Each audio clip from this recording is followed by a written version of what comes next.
மாத மையப்பொருளுடன் வல்லமையான ஒரு வாழ்வியல் செய்திக்கு உங்களை வரவேற்கிறோம்.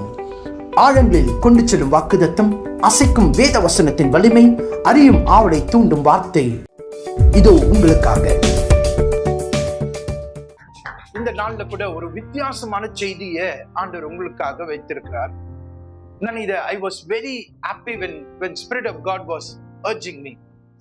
இந்த கால வேளையில இந்த செய்தி ஆரம்பிக்கிறதுக்கு எல்லாருக்கும் கர்த்தராகிய இயேசு கிறிஸ்துவினுடைய உயிர்த்தெழுதலின் வல்லமையை குறித்து நான் உங்களுக்கு அந்த நாமத்துல வாழ்த்துதலையும் வரவேற்பதிலையும் தெரிவித்துக் கொள்கிறேன். கைகளை தட்டி நம் இயேசு உயிர்த்தெழுந்தார் என்று சொல்லி, உயிரோடு இருக்கிற அவரை எல்லாரும் வாயை திறந்து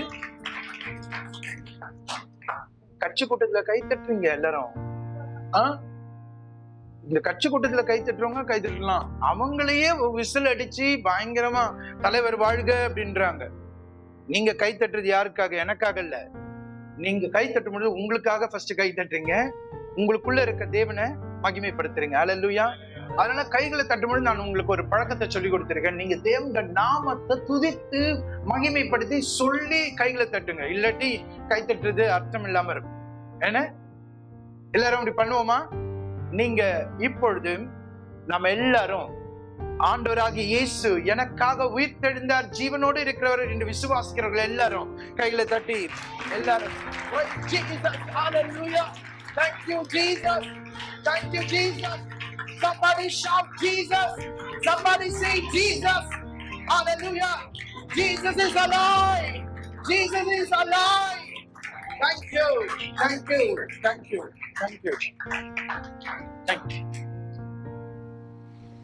இயேசு கிறிஸ்துவினுடைய சுவிசேஷம் ராஜ்யம் எங்கிலும் அறிவிக்கப்படால் ஒழிய முடிவு வராது என்று வசனம் சொல்கிறது. அப்ப அந்த சுவிசேஷம் என்ன? இயேசு கிறிஸ்து உடைய சுவிசேஷம் என்ன?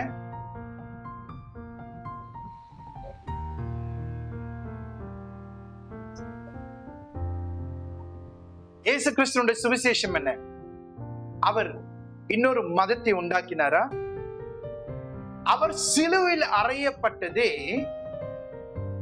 அல்லது அறையப்பட ஒப்பு கொடுத்ததே யாரு? மத தலைவர்கள், மதத்துல வைராக்கியம் உள்ளவர்கள், மதத்தை பின்பற்றுகிறவர்கள். அவர்கள் தான் இயேசுவை சிலுவையில் அறையும்படியாக ஒப்பு கொடுத்தார். அப்ப இயேசு இன்னொரு மதத்தை உண்டாக்கினாரா? இல்ல. பிளாத்து கேட்கிறாரு, இவங்க எல்லாம் குற்றம் சாட்டுறாங்க, வாயத்தரன்னு சொல்றாரு. பரத்திலிருந்து உமக்கு என் மேல அதிகாரம் கொடுத்தால் ஒழிய என் மேல உங்க கையை போட முடியாது. ஏன்னா என் ராஜ்யம் இவ்வுலகத்துக்குரியதல்ல, என் ராஜ்யம் இருக்குன்றத இயேசு அக்னாலஜ் பண்ணார்.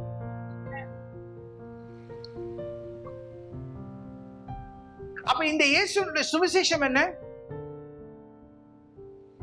இந்த சுவிசேஷம் என்பது இயேசு இந்த உலகத்தில் மனிதனாக வந்து மனிதனுக்காக மரித்து,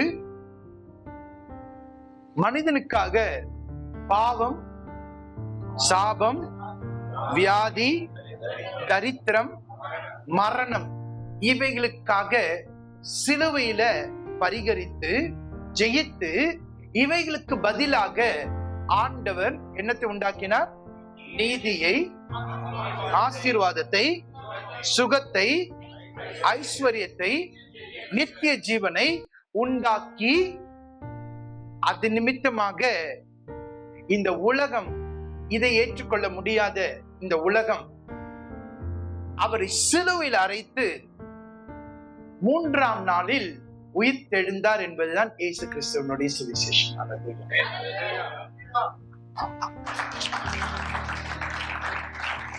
Come on. Come on everyone. You can do it better. Celebrate the way of Jesus. அதனாலதான் நீங்களும் நானும் மதத்தை பின்பற்றுகிறவர்கள் அல்ல. இந்த இயேசுவையே மத தலைவராக உருவாக்கினதுதான் சாத்தானுடைய தந்திரம். மதத்துக்குள்ள இந்த இயேசுவை கொண்டு வந்துதான் அவன் பிசாசு செய்த தந்திரம், மனுஷர்களை வஞ்சிக்கும்படியாக அவரை கொண்டது. ஆனால் இயேசு மதத்தை உருவாக்கும்படியாக வரவில்லை. இயேசு என்ன உருவாக்க வந்தார்? நானே. அவ்வளவுதான், வேற ஒண்ணு இல்ல. வழி, சத்தியம், ஜீவன். இதுல வேற ஒரு கலரும் கிடையாது. இதுல எந்த சாயமோ, எந்த மதமோ, எந்த ஜாதியோ, எந்த இனமோ, எந்த மொழியோ, எந்த வேற்றுமைகளோ கிடையாது. அவரை விசுவாசிக்கிறவன் எவனோ அவன் கெட்டு போகாமல் நித்திய ஜீவனை அடையும்படிக்கு அவர் இந்த உலகத்திற்கு வந்து அவ்வளவாய் அன்பு கொண்டார்.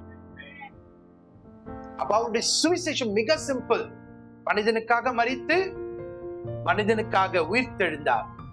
இந்த சுவிசேஷம் எல்லா மக்களுக்கும் எதிர் ஏற்றுக்கொள்ளுகிறார்களோ இல்லையோ, ஆனா இந்த ராஜ்யத்தின் சுவிசேஷம் உலகம் எங்கிலும் பிரசங்கிக்கப்பட்டு எல்லா மனிதர்களுக்கும் தெரியப்பட வேண்டியது அவசியம். அப்பொழுதுதான் முடிவு வரும். அது வரைக்கும் இந்த பூமி அழிவை சந்திக்காது.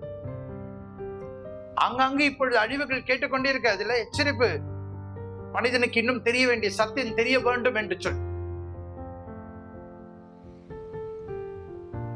அதனாலதான் இயேசு கிறிஸ்து பாருங்க, அவர் செய்த எல்லா கிரியையும் அந்த நியாயப்பிரமாணத்தை முடிவாய் வந்தார். ஆனால் அவருடைய எல்லாமே பிராக்டிக்கலா இருந்தது.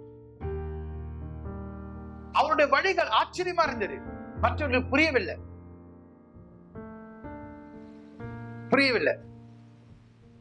இயேசு கிறிஸ்து ஒரு முறை பாவியான குருடனை கண்களை திறக்கிறார்.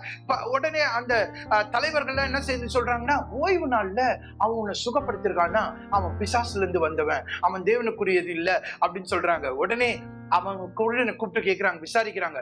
குருடனுடைய அப்பா அம்மா பாருங்க, தங்களை ஆலயத்திலிருந்து தள்ளி விடுவாங்கன்ற பயத்துல என்ன பண்ணிட்டாங்க, எங்களுக்கு தெரியாதுப்பா, அவங்க வயசாயிடுச்சுல, அவங்களே விசாரிச்சுங்கன்ட்டாங்க. இந்த உலகத்துல இப்படிதான் இருப்பாங்க நிறைய பேர், பயந்தாங்கொழியா இருக்க வேண்டாம். அப்ப அந்த விசாரிக்கும் பொழுது அந்த குருடன் கேட்கிறான், நீங்க சொல்றபடி எனக்கு தெரியாது, அவர் பாவியா இல்லைன்னா, நான் கண்ணு தெரியாம இருந்தேன், இப்ப கண்ணு தெரு.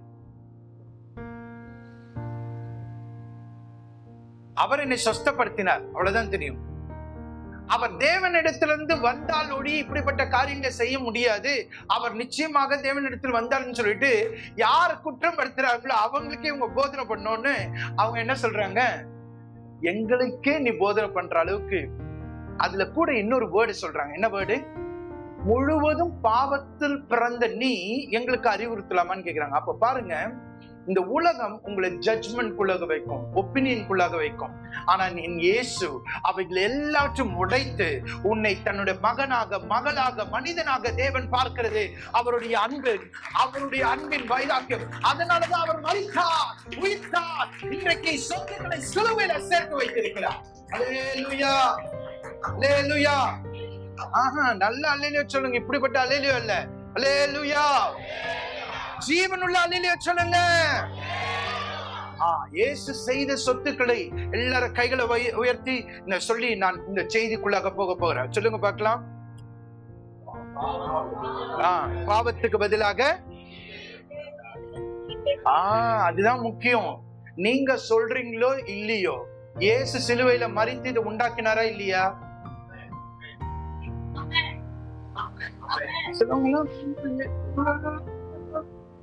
தேவசமத்துல அப்படி வேண்டாம், விடுதலையோடு கூட பேசுங்க. வெளியில பேசும்போது அமைதியா பேசுங்க, பேசாதீங்க மக்களோடு. தேவசமத்துல நல்ல தாராளமா உங்களை வாயில திறந்து அறிக்கை பண்ணுங்க. அல்லேலூயா. அதனால நீங்க அறிக்கை பண்றது உங்களுக்காக அறிக்கை பண்றீர்கள். நீங்க பெற்றுக்கொள்ளத்தக்கதாக அறிக்கை பண்ண, உங்களுக்குள்ள இருக்க விசுவாசம் வெளியே வரத்தக்கதாக நீங்க அறிக்கை பண்ண. அதனாலதான் எப்படி அறிக்கை பண்ணுவீங்க? பாவத்துக்கு பதிலாக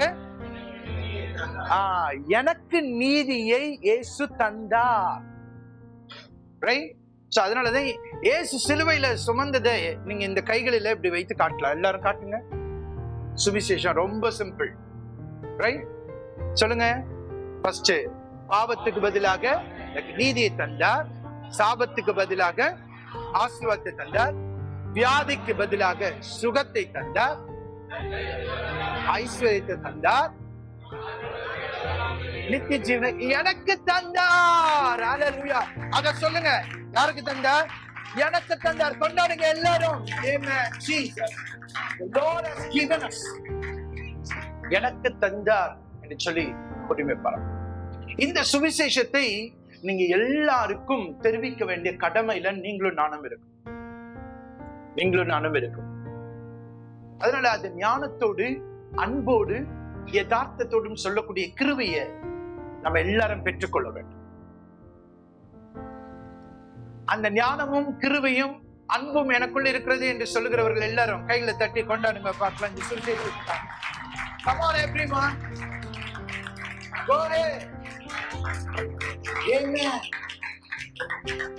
உங்க வீட்டுல ரட்சிக்கப்படாதவர்கள் இருப்பாங்கன்னா இன்னைக்கு போய் சொல்லுங்க. அல்லது ரட்சிக்கப்பட்டு இன்னும் சாதாரணமா இயேசுவை மதமாக பார்த்துட்டு உம்ம பண்றவங்க, அவரை சும்மா அப்படி ஒப்பீனியன்ல வாழ்றவங்க, அவரும் கடவுள்ல ஒரு கடவுள் என்று வாழ்றவங்க, அவங்களுக்கு அன்போடு யதார்த்தமா நீங்க சொல்ல கடமைப்பட்டு.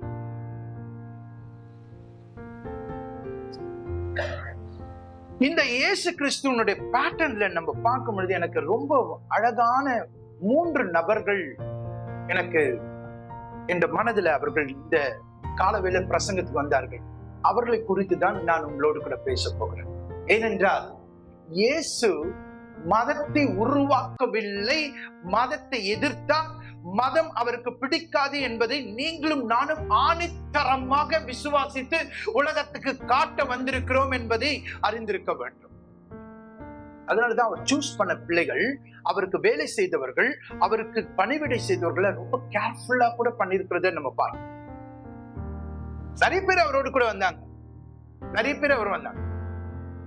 ஒரு சிலர் என்ன பண்ணாங்க, 5 அப்பம் 2 மீனை கொண்டு 5000 பேரை போஷித்த உடனே அவரை எங்க போறாரு தேடி போனாங்க. இயேசு சொல்றாரு, ஏய், நீங்க சத்தியத்துக்காக வரல, நான் சாப்பாடு கொடுத்ததுனால என்ன தேடி வருங்க.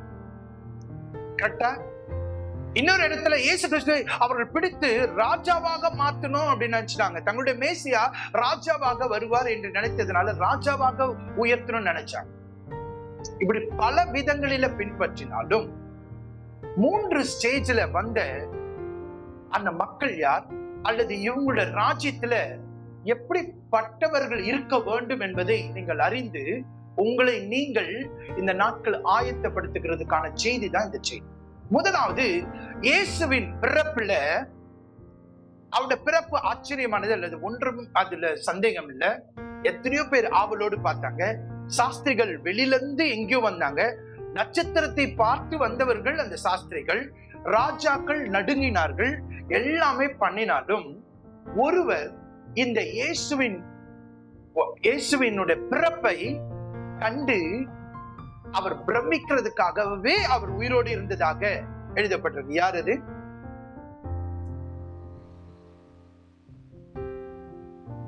சிமியோன். வாசிங்க பார்க்கலாம். லூக்காவின் சுவிசேஷத்துல நீங்கள் சிமியோனை குறித்து வாசிக்கிறீர்கள். சீக்கிரம் வாசிங்க. அவருடைய கேரக்டர் என்னன்னு சொல்லிட்டு வாசிங்க. லூக்காவின் சுவிசேஷம் 1ஆம் அதிகாரம். வாசிங்களா?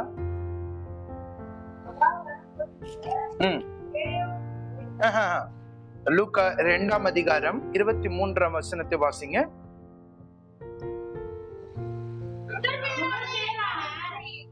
இல்ல லூக்கா 2ஆம் அதிகாரம் 25ஆம் வசனம். சாரி.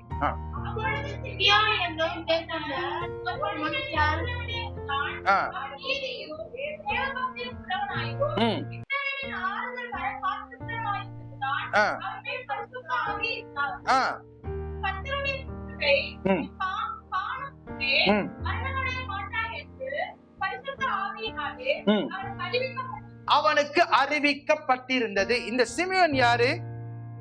எருசலேமில் இருந்தவன். அப்ப எருசலேமில் இருக்கணும்னு என்ன அர்த்தம்? He was also Jew. அவங்க ட்ரெடிஷனல்ல he was also by religion he was identified as a Jew. ஆனா இந்த சிமியோனுக்கு இருக்கிறதான ஒரு பியூட்டிஃபுல்லான காரியம் பாருங்க. என்ன வாசிக்கிறோம்? அவன் நீதியும் தேவ பக்தி உள்ளவனாய் இஸ்ரவேலின் ஆறுதல் வர காத்திருக்கிறவனாய் இருந்தான். அவன் மேல் யார் இருந்தா? சொல்லுங்க, யார் இருந்தா? அப்ப அவன் இயேசுவை காணும் மட்டும் மரிக்க மாட்டான் என்ற தீர்க்க தரிசனம் சொல்லப்பட்டது. இது ஏன் எழுதப்பட்டிருக்கு?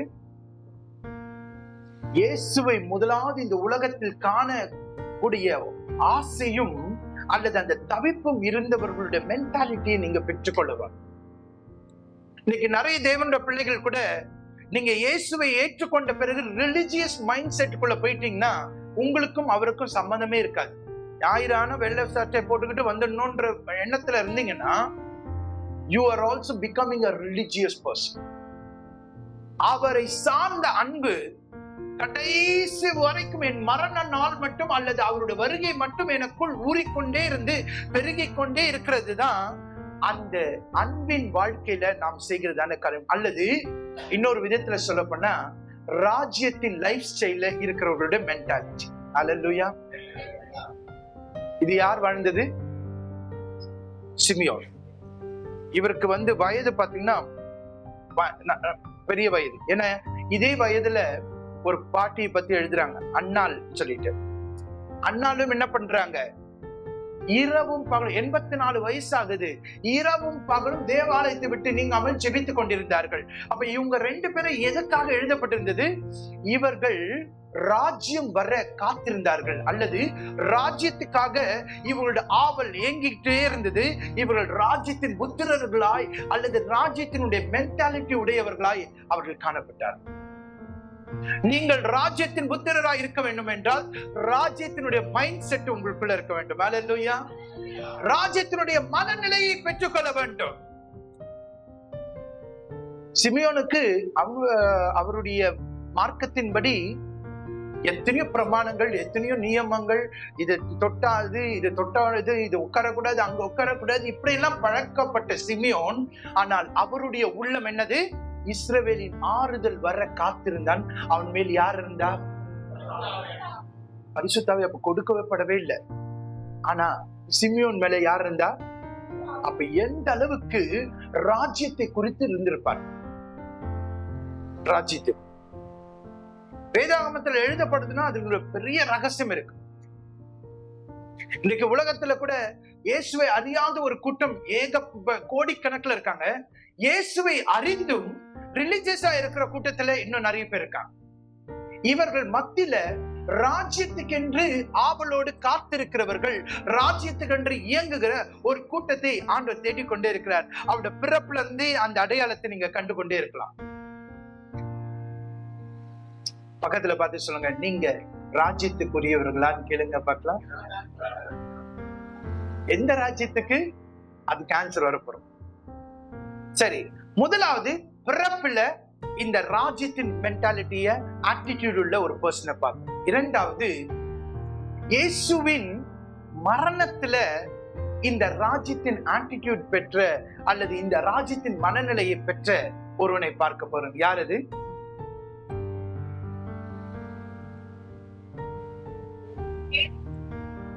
நடுல சீசன் அது இருக்கு. நான் ஏற்கனவே பிரசங்கம் பண்ணதால பேதுரு இந்த நாள்ல கொண்டு வரல. ஏன்னா அவங்கள சீஷர்கள் கண்டிப்பா ராஜ்யத்துக்குரியத, அதுவும் பேதுரு இந்த ராஜ்யத்தினுடைய வெளிப்படுத்தல பெற்றதுனாலதான் அந்த வல்லமையை பார்த்து நம்ம இந்த வருஷம் பார்த்து படித்துக் கொண்டிருக்கோம். ஆனால் இயேசுவோட சிலுவையில கள்ளர்கள் 2 பேர் இருக்காங்க. அதுல ஒரு கள்ளன் என்ன பண்றாங்க? இயேசுவை நோக்கி, ஆண்டவரே என்னது சொல்லுங்க. அவன் யாரு? சர்ச்சுக்கு ரெகுலராக போனானோ? அவன் யாரு? ஒயிட் ட்ரெஸ் தெரியல. அவன் யாரு? கள்ளன், திருடன், கொள்ளைக்காரன். அப்படி எல்லாம் இருந்தாலும் என் இயேசு பார்க்கிற அழக பாத்தீங்களா நீங்க? 2 காரியத்துல ஆண்டவர் மரணத்துல பிரிச்சார் இந்த உலகத்தை. ஒன்று, ஒரு சைடு ராஜ்யத்தை ஏற்றுக்கொண்டவர், ராஜாவையும் ராஜ்யத்தையும் ஏற்றுக்கொண்டவர்கள், அவ்வளவுதான். இன்னொரு சைடு ராஜ்யத்தையும் ராஜாவையும் ஏற்றுக்கொள்ளார்கள், அவ்வளவுதான். இது மதங்க தான், எதுவுமே கிடையாது. இதெல்லாம் மீதி எல்லாம் மனிதர்கள் பிணைத்ததான சாத்தான் கொண்டு வந்த தந்திரங்கள். இயேசு சிலுவையில நடுவுல ரெண்டு கல்லர்கள் ரெண்டு கல்லு நடுவில் இயேசு சிலுவையில தொங்கினது காட்டு. அதுல ஒரு மெசேஜ் வச்சிருக்கிறார். இந்த உலகத்தை தம்முடைய மரணத்தினால இரண்டாக பிரித்தார். ஒன்று அவருடைய ராஜ்யத்துக்குரியவர்கள், இன்னொன்று ராஜ்யத்தை ஏற்றுக்கொள்ளாது. அவ்வளவுதான். அதனாலதான் இன்னைக்கு தேவனுடைய பிள்ளைகள், நீங்கள் எந்த மனநிலையிலே பெற்றுக்கொள்ள வேண்டும் சொல்லுங்க? கிங்டம் லைஃப் ஸ்டைல் உடையவர்கள, கிங்டம்காக என்கிறோம். கிங்டம், ராஜ்யத்தின் புத்திரராய் இருக்கவன், ராஜ்யத்தின் லைஃப் ஸ்டைல். அவன் பாருங்க கல்லன், ஆனா அவன் சொல்லிட்டான். இன்னொருத்தன் இகழ்ச்சியா பேசுறான். அவன் பாருங்க, அவனும் இவனும் கூட்டாளி தான். ஏன்னா ரெண்டு பேரும் ஒரே சென்டென்ஸ் பண்ணப்படுறாங்க, கிரிமினல்ஸ் சொல்லிட்டு கூட்டு களவாணி பண்ணி தான் வந்திருக்காங்க. ஆனா ஒருத்தன் என்ன சொல்றான்? நீ கிறிஸ்துவானா? உங்களையும் உன்னையும் என்ன பண்ண? அப்பா இயேசு அவன் என்னவா பார்த்தான்? ரிலிஜியஸாவா பார்த்திருக்கலாம், இல்ல மேஜிக் மேனா பார்த்திருக்கலாம். அவர் நினைச்ச அற்புதம் செய்திடலாம். நான் இந்த அப்பங்கள் 2 மீனை கொண்டு 5000 பேரை போஷித்தார், குஷ்ரோகியில சுகமாக்கினார், எல்லாத்தையும் அவர் பார்த்தாங்கல்ல. அப்ப இவங்க நினைக்கிறாங்க, சிலுவையில இவங்க அரைஞ்சா என்ன, எங்களை இறக்கி விட்டுருங்க, உங்களுக்கு அதிகாரம் இருக்குன்னு சொல்லிட்டு ஒருத்தன் மெஜிஷியனா பார்த்தான், வல்லமையுள்ளவராக அற்புதங்களை செய்கிற சாதாரண அந்த ரிலிஜியஸ் ஃபோர்ஸா பார்த்தான். ஆனா இயேசுவை இன்னொருத்தன் பார்த்தான் பாருங்க, என்ன அழகா பார்த்தான்.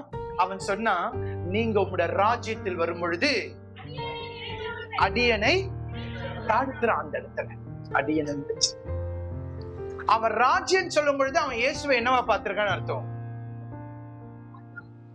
என்னவா பார்த்தான்? அவருக்குன்னு ஒரு ராஜ்யம் இருக்குன்னா இயேசு என்னவா பார்த்தான்?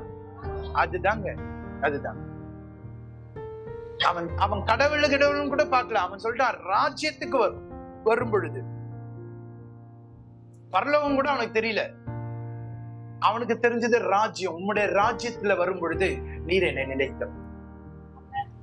அதுதான் இந்த கடைசி நாட்கள் அல்லது இந்த உலகத்தில் நடக்க போற காரியம். இந்த உலகம் 2 காரியத்துல, மீதி எல்லாமே நீங்க ஐடென்டிட்டி வேற என்ன காரியத்தை இந்த உலகம் உங்களுக்கு சொல்லி கொடுத்தாலும், இயேசு தம்முடைய மரணத்தினால் 2 குரூப்பை இந்த பூமியில அவர் காண்கிறார். ஒன்று, அவரை ஏற்றுக்கொண்டவர்கள், ராஜாவையும் ராஜ்யத்தையும் ஏற்றுக்கொண்டவர்கள். இன்னொரு பக்கத்தில் இருக்கிறவர்கள் ஏற்றுக்கொள்ளாது, ராஜாவையும் ஏற்றுக்கொண்டார். அதனாலதான் இன்னைக்கு நிறைய பிள்ளைகள் இயேசுவை ஏற்றுக்கொண்டாலும் அவங்க ரிலிஜியஸா மாறி இருக்கு. இயேசு சொல்லாத நிறைய உபதேசங்கள், இயேசு சொல்லாத லைஃப் ஸ்டைல் அவர்களுக்குள்ள இருக்கு. நீங்களும் நானும் மதத்தினுடைய பிணைப்புல போகும்படியாக அல்ல, என் ராஜாவின் லைஃப் ஸ்டைல்ல வரும்படியாக அழைக்கப்பட்டிருக்கீங்க. கையில தட்டி இந்த ராஜ்யத்துக்குரிய அடையாளம் இருக்கிறவர்கள் எல்லாரும் சொல்லுங்க, நான் ராஜாவுக்குரியவன் என்று சொல்லுகிறவர்கள் எல்லாரும் நல்ல வாயில திறந்து சத்தமா சொல்லுங்க. பண்ணா இப்பதான் நான் சொன்னேன், கையில தட்டும் பொழுது அறிக்கை பண்ணுங்க. நீங்களும் நானும் யாருக்குரியவர்கள்? ராஜாவுக்குரியவர்கள், ராஜ்யத்துக்குரியவர்கள். இந்த ராஜ்யம் உலகத்துக்குரியதல்ல, இந்த ராஜ்யம் வரப்போகிற ராஜ்யமாக இருக்கு. அல்லேலூயா. அப்ப பிறப்புல இந்த ராஜ்யத்தினுடைய ஆட்டிடியூட், லைஃப் ஸ்டைல் வச்சு அந்த மைண்ட் செட், இறப்புல கூட அந்த மைண்ட் செட் இருக்கிறவங்கள இயேசு அண்டே இருக்காங்க. இவ்வளவு மேன்மையான காரியம் பாருங்க. The Lord, அதனாலதான் அனு சொல்றாரு, என்னோட கூட நீ எங்க இருக்க போற? அவனுக்கு அந்த லைஃப் ஸ்டைல் தெரிஞ்சிருக்கு. அது வரைக்கும் அவன் வாழல, அவனுக்கு அந்த லைஃப் ஸ்டைல் இருக்குன்றது தெரிஞ்ச அந்த நேரத்தில் அவன் மனந்திரும் பொழுது ஆண்டவர் அவனுக்கு ஒரு இரக்கத்தை காண்பிக்கிறான். அப்ப நீங்க இந்த பூமியில வாழ்கிற ஒவ்வொரு நாளும், ஒவ்வொரு நிமிஷமும் இந்த ராஜ்யத்துக்குரியவனாய், ராஜ்யத்தினுடைய லைஃப் ஸ்டைல், ராஜ்யத்தினுடைய மைண்ட் செட், ராஜ்யத்துக்கென்று நீங்க இயங்குகிறவர்களா இருப்பீர்கள் என்றால் இந்த பூமியின் வாழ்க்கை எவ்வளவு சுவாரஸ்யமா இருக்கும் பாருங்க. ஏனென்றா அதனாலதான் இயேசு கிறிஸ்து இந்த பூமியில இருக்கும் பொழுது அவர் ஜெபித்த ஜெபம் என்னது? உம்முடைய ராஜ்யம், சொல்லுங்க, உம்முடைய ராஜ்யம். இயேசு கிறிஸ்து பிரசங்கம் பண்ணினது அவருடைய ராஜ்யத்தை குறித்துதான். இன்னைக்கு நிறைய தேவனுடைய பிள்ளைகள் மறந்துட்டாங்க. We become religious. Today in this day, the Lord is calling you to come to His kingdom. You should have a kingdom lifestyle, not a religious attitude, not a religious mindset. Throw away all the religious mindset, everything else. Let us imbibe அல்லது நாம் இந்த ராஜ்யத்தினுடைய வேல்யூவும், இந்த ராஜ்யத்தினுடைய life ஸ்டைலும், இந்த ராஜ்யத்தினுடைய mind செட்டையும், இந்த ராஜ்யத்துக்கு ஏற்ற மனமாய் திங்க் பண்ற கெப்பாசிட்டியும் நம்ம உடையவர்களாய் மாறும். மூன்றாவது, ரொம்ப பியூட்டிஃபுல்லான ஒரு மனுஷன் எங்க சந்திக்கிறார் சொல்லுங்க பார்க்கலாம். ஆக்சுவலா சொல்லுங்க, யாருக்கா தெரியுமா?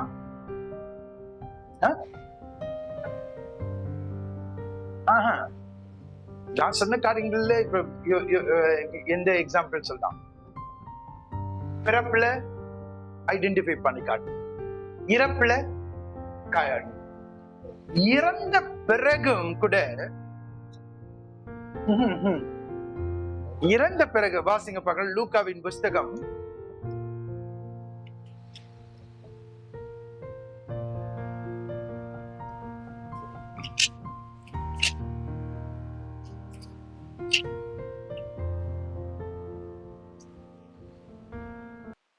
5 யார் தெரியுமா இது?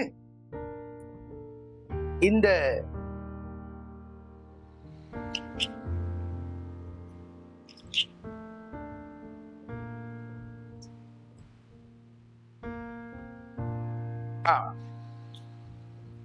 இந்த நபரை குறித்து லூக்காவின் சுவிசேஷம் 23ஆம் அதிகாரம் 50ஆம் வசனத்திலிருந்து வாசிங்க. 50-51.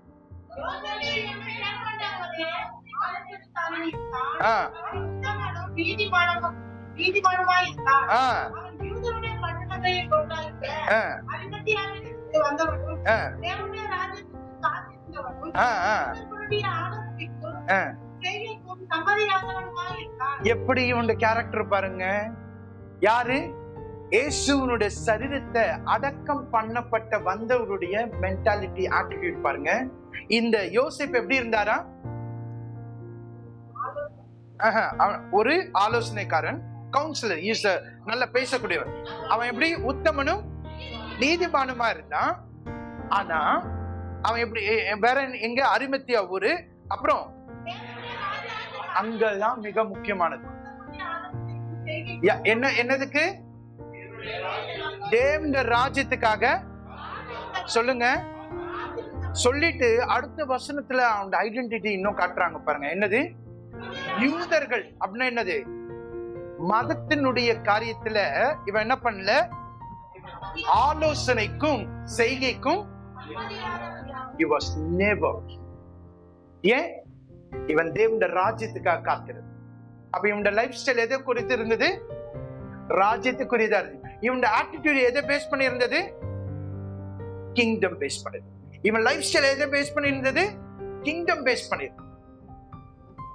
அதனால தேவனுடைய ராஜ்யத்துக்காக காத்திருந்தான். இவன் யூதர்களுடைய செய்கைக்கும் சொல்லுக்கும் ஆலோசனைக்கும் சம்மதியானவனா இருந்தான். அவனுக்கு ஆண்டவர் பாருங்க ஒரு ஊழியத்தை கொடுக்கிறார், என் சரீரத்தை பாதுகாக்கக்கூடிய. ஏன்னா அது ரொம்ப இம்பார்ட்டன்ட். 3ஆம் நாள் உயிர்த்தெழ வேண்டி அந்த சரீரத்தை பாதுகாக்கக்கூடிய ஊழியத்தை கடைசி ஒரு மனிதன் கொடுக்கிறார். அந்த மனிதன் கூட யாரு? ரிலிஜியஸ் ஆட்டிடியூட் இல்லாதவங்க, தேவனுடைய ராஜ்யத்துக்காக காத்து. ஆண்டுடைய வேலையில பாத்தீங்களா? அவர் அவர் அவர் சூஸ் பண்ற பிள்ளைகளை பாருங்க. இன்றைக்கு கூட இந்த கால வேளையில இந்த இடத்துல நீங்க இந்த செய்தியை கேட்டுக்கொண்டிருக்கிறவர்கள், நீங்க உங்களை ஆராய்ந்து பாருங்க. தேவன் உங்களை அவருடைய ராஜ்யத்துக்கு என்றுதான் அழைத்திருக்கிறார். அந்த ராஜ்யத்துக்குள் லைஃப் ஸ்டைல் இருக்கணும்.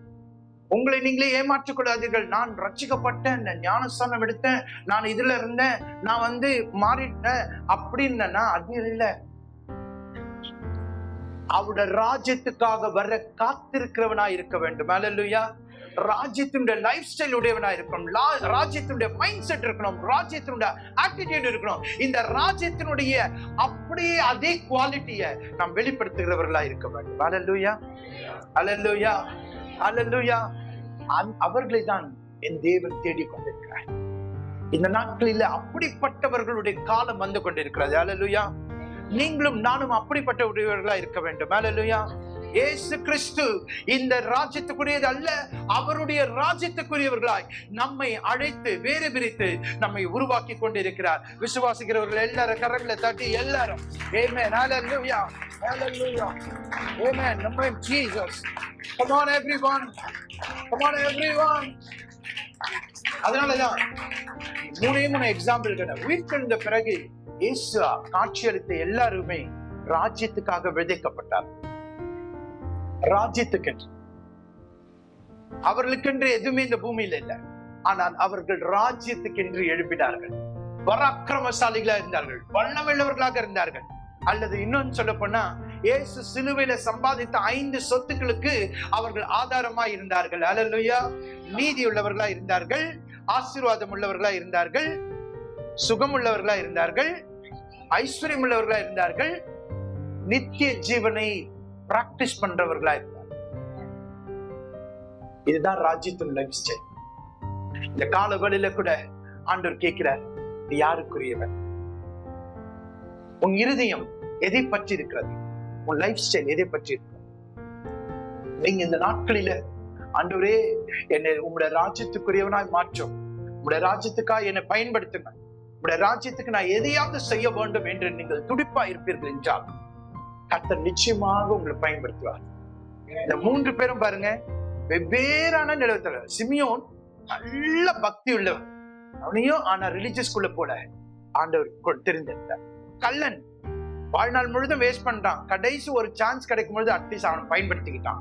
அவனையும் ஆண்டவர் ராஜ்யத்துக்குரியவனாய் மாற்றுகிறார். 3வது யோசிப்பு நீதிமானும் உத்தமனுமாய் இருந்தான். மதத்தின் ஆலோசனைக்கும் செய்கைக்கும் சம்மதியானவராய் இருந்த அவனை, ராஜ்யத்துக்காக காத்திருந்த அவனுக்கு ஆண்டவர் தம்முடைய சரீரத்தை பாதுகாக்கிற அந்த ஊழியத்தை கொடுத்தார். என்னை கேட்கிற அருமையான தேவனுடைய பிள்ளையே, இதுதான் the Lord is seeking his kingdom people. இந்த நாளில நாம் போகும் பொழுது, ஆண்டவரே என்ன ராஜ்யத்துக்கு, உம்முடைய ராஜ்யத்துக்கு என்று ராஜாவாகி உமக்கு நான் ராஜா, குட்டி ராஜாவா இருக்க போறேன் என்று சொல்லுகிறவர்களாய், உம்முடைய ராஜ்யத்துல உம்மோடு கூட ஆளுகை செய்ய போறேன் என்று சொல்லுகிறவர்கள் எல்லாரும் முழங்கால இருந்து